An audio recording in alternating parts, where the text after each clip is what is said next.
മലയാളത്തിൽ സംസാരിക്കാനും അറിയാം, മലയാളത്തിൽ കത്തിന് മറുപടി എഴുതാനും അറിയാം, നന്നായി തന്നെ പറയാനും അറിയാമെന്ന കേന്ദ്ര സർക്കാരും കേന്ദ്ര BJPയും ഒരിക്കൽ കൂടി തെളിയിച്ചിരിക്കുകയാണ്.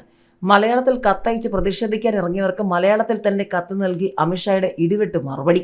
ജോൺ ബ്രിട്ടാസിന്റെ കത്തിന് മലയാളത്തിൽ മറുപടി നൽകി പുതിയ രീതിക്ക് തുടക്കമിട്ട് അമിത്ഷാ. തർക്കത്തിൽ വഴിത്തിരിവ്. പ്രാദേശിക ഭാഷയ്ക്കായുള്ള ദക്ഷിണേന്ത്യൻ എംപിമാരും കേന്ദ്രമന്ത്രിമാരും തമ്മിലുള്ള തർക്കത്തിൽ വഴിത്തിരിവ്.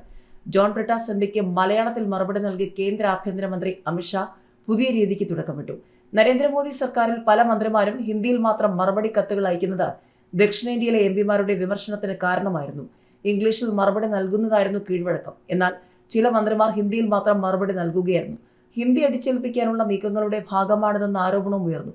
ഈ പശ്ചാത്തലത്തിലാണ് അമിത്ഷായുടെ മലയാളത്തിലുള്ള മറുപടി. ഇതുവരെ എംപിമാരുടെ കത്തിന് ഹിന്ദിയിലും ഇംഗ്ലീഷിലും മറുപടി നൽകുന്ന രീതിയാണ് അമിത്ഷാ പിന്തുടർന്നത്.